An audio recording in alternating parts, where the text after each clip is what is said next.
Hello, my people. I hope you had the most fantastically wonderful Christmas and that it was light and merry and bright and white in your sight. If you did have a white Christmas, I hope you engaged in snow activities, kinda like I did this one time.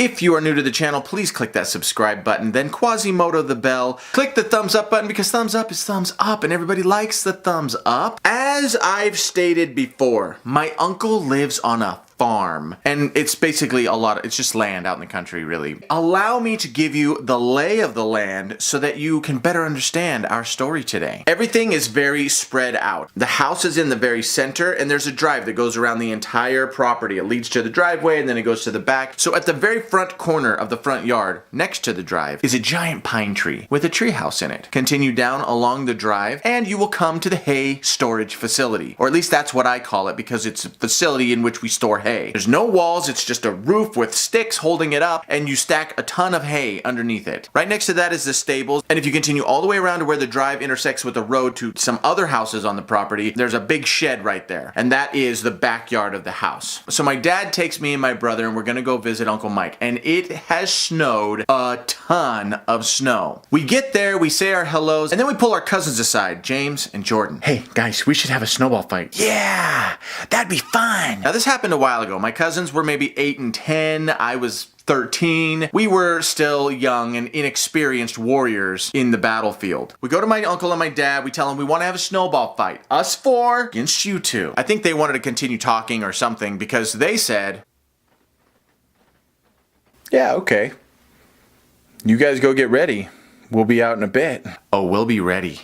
You guys are walking into a strategized war zone the likes of which you've never seen. And we placed the mother load up in the hay storage facility. We probably made close to 150 snowballs and placed them everywhere strategically in order to take them on. And here was the plan. We had stashes of snowballs hidden all over, behind the shed, in the treehouse, on the driveway, under the balcony. The strategy Napoleon would have loved. Waterloo wouldn't have happened on our watch. Like most homes, my uncle has a front and a back door, and we didn't know which one they'd exit. So instead of putting it to chance, we split our forces. My brother and Jordan covered the stairs from underneath the balcony. Their job was to fight there till they could not, and then run around to the shed where there was more snowballs ready to go. When they depleted that ammo stash, to continue the run around to the stables and continue fighting their way back to our fallback point. James and I were set up in the treehouse. We had the high ground. We weren't even worried about having to fall back, but if we needed to, we leave that, we go out across the drive to where there was a ditch, we go through the ditch and come up the back. Final stage of all plans was for all 4 of us to meet up at the hay storage facility. We would be on top of the hay. If they even tried to ascend that mountain of hay, we would just rain a flurry of snowballs down on their domes, and it was gonna be fantastic. So with all battle plans set and watches synchronized and having gone over the plan to make sure we all knew what we were doing again and again and again, maybe just one again, we tell them we're ready in 5 minutes. We all go and we post up. Now the reason this is a story is because things began to unravel. There is a saying that the best strategies only survive the initial engagement. First problem where things began to unravel is that there were windows in that house.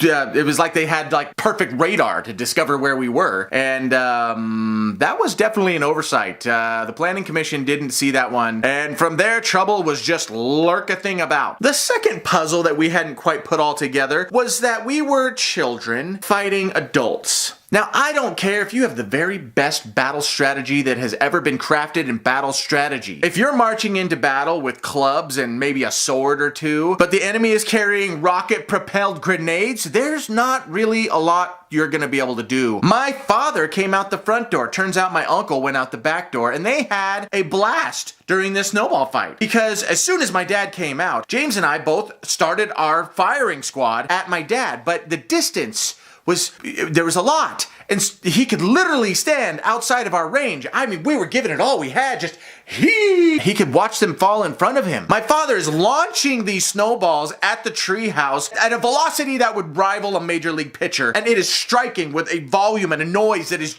deafening everywhere, and the horrors of war are real. James and I are huddled in the corner just wishing that Mom was there. My brother said that my uncle knew that they were hiding right there and just started throwing snow down on their head. Kind of a reverse hay storage facility situation going. Like they... Unfortunately, my brother at the ripe old age of 11 didn't quite have his wits about him to continue the battle plan and the strategy. So instead of going to where he had more snowballs and could possibly escape, he runs in terror, and Jordan right on his heels around the side of the house. Just running, screaming, just My dad now shifts his focus over to them, and James and I are just rejoicing over the brief reprieve in the damage striking the side of the treehouse. We were quiet. My dad chases Jordan and Nate, and we look out and see this is our chance to escape. Unfortunately, as we're climbing down the treehouse, yet another problem we didn't think about. You have to climb down the treehouse. My uncle follows the path that Nate and Jordan took, and there we are, straight away in his sights. We start running. There is no ditch escape in this one. It is just straight for the facility, abandon everything, and fall back to the last point of hopefully we can hold ourselves here. We get to the hay storage facility, and snowballs are striking the hay left and right of us. One hit me in the back. It felt like my spine had been struck through my sternum. Nate and Jordan are already there, and they have this look on their face. Turns out that all that hay is actually kind of an insulation, and the hot air rises. Not that there was a lot, but there was enough to melt snowballs. Thermodynamics class was the following year. We had placed at least 50 snowballs up there, and they were just little tiny fragments of snowballs. Just...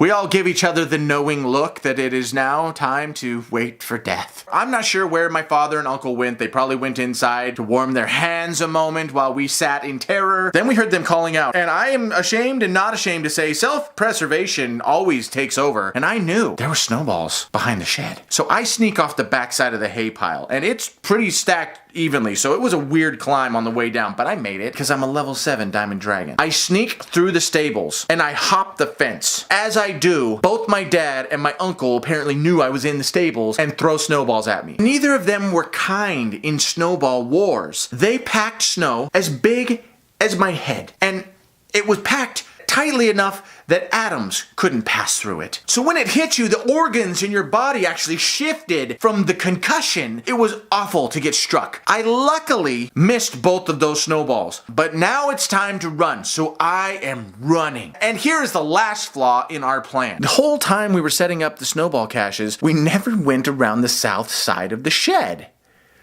Which is where I was headed. A snowball whizzes right by my head. I can hear my uncle chasing me down, knowing that death is right there, but that I have redemption in the Snowball Cache behind the shed because he doesn't have 15 ready to go. I have 15 ready to go. Now, an object in motion will continue in motion until something stops that motion. Slow your roll, physicists. I know there's more to it than that. I am nearly to the shed, and I am running around to the left side so that I can grab the snowballs and come around the right side. Again, probably not a good strategy because that's where you'd come out from the shed, but still, that's where I was going. And I am running at the fastest speed I have ever run in my entire life because it was for my life. All of a sudden, all the momentum from my chest down stopped, and the rest of me went, it moves just a little bit and then throws me back. Turns out my uncle had placed chicken wire from the fence to the shed and secured it very effectively.